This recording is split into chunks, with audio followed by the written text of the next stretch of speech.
Bonjour, nous allons voir dans cette vidéo l'interface du logiciel iConta. iConta est composé principalement d'une barre de menu, d'où je peux accéder à toutes les fonctionnalités du logiciel, composé aussi de plusieurs barres d'outils omniprésentes dans le logiciel que je peux déplacer pour des raisons d'organisation.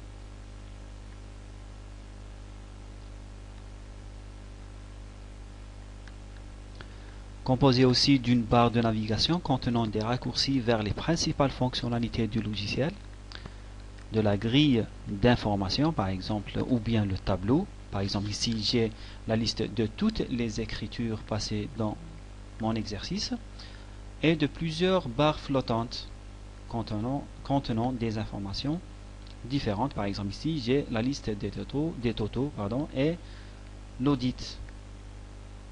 Toute liste flottante, je peux fixer comme je peux l'ancrer tout à fait à droite, tout à fait à gauche, ou bien la laisser n'importe où. Comme je peux aussi la cacher pour dégager le maximum d'espace pour la liste d'informations. La liste d'informations est organisée en plusieurs colonnes. Par exemple ici, j'ai la date, le classeur, le numéro de classeur, le numéro de l'opération. Toutes les colonnes sont organisées aussi par des groupes de colonnes. Ceci n'empêche pas que je peux à tout moment cacher une colonne que je juge non nécessaire pour l'affichage actuel.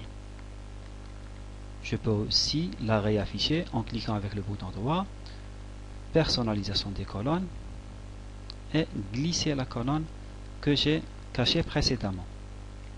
Vous avez aussi la possibilité de déplacer une colonne particulière, de réaliser des tris multiples. Par exemple ici je vais trier toutes les écritures par ordre de date, ensuite par journal. Donc j'ai deux tris en même temps. Pour filtrer l'information affichée, par exemple je veux filtrer les écritures d'un journal particulier, c'est simple, j'utilise le format Excel, je clique ici et j'affiche ou bien je sélectionne le journal désiré. Par exemple ici j'ai les écritures du journal de vente uniquement. Comme je peux aussi utiliser plusieurs conditions en même temps.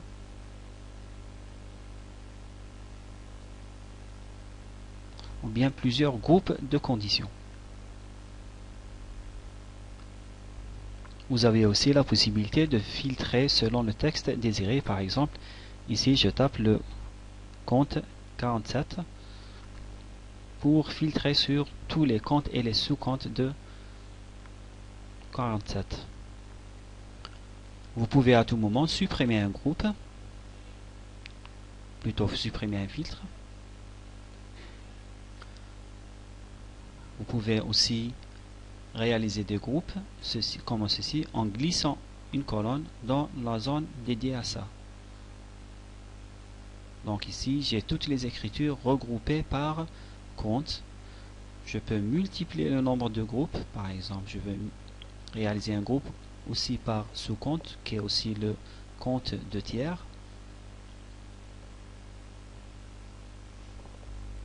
Maintenant, toute l'organisation que j'ai faite, c'est-à-dire filtrer, trier, grouper, tout ça, je peux enregistrer sous forme de disposition. J'entre un libellé.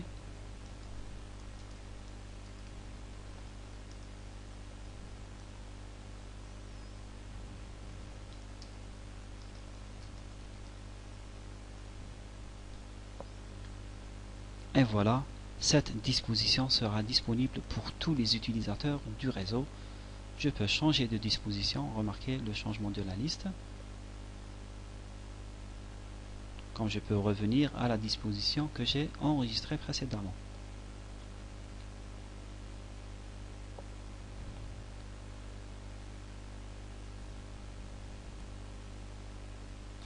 Vous remarquez aussi que tout à fait en bas, j'ai le nombre d'écritures ou bien le nombre d'éléments, ainsi que les différents totaux. Pour imprimer ou bien exporter cette liste sous différents formats, par exemple Excel, PDF, Word, il suffit de cliquer sur le bouton imprimer. Vous allez remarquer que l'organisation que j'ai faite je la verrai également au niveau de l'impression. Au niveau de l'impression, je peux appliquer différents thèmes, comme je peux enlever un formatage particulier. Je peux aussi directement exporter cet aperçu en plusieurs formats, Excel, Excel 2007, etc. Comme vous avez aussi la possibilité d'envoyer directement cet aperçu par email.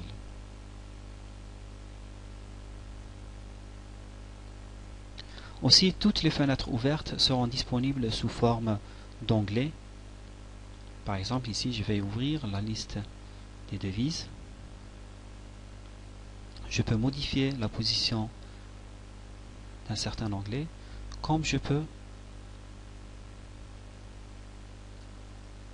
le détacher pour qu'il occupe la taille de toute la taille de l'écran.